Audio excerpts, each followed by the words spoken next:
चला बनवूया मार्केटपेक्षाही चांगली, चटपटीत आणि चटकदार, झटपट तयार होणारी उपवासाची टिक्की चाट, तेही घरच्या घरी। चला तर मग त्यासाठी दिलेलं सर्व साहित्य एका बाउलमध्ये मिक्स करायचं, सारण तयार करून घ्यायचं।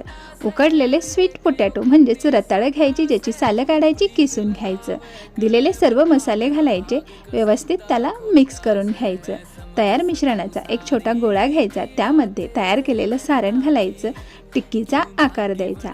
तव्यावर थोडंसं तेल घालायचं, त्यामध्ये टिक्की घालायची, उलटपालट करून मस्त खरपूस आणि कुरकुरीत होईपर्यंत चांगली शेलो फ्राय करून घ्यायची।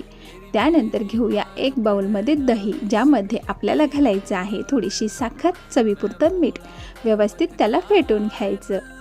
आता काय, तयार टिक्कीवर दिलेलं सर्व साहित्य घातलं की तयार झाली तुमची उपवासाची चटपटीत आणि चटकदार अशी टिक्की चाट। मग काय, एन्जॉय।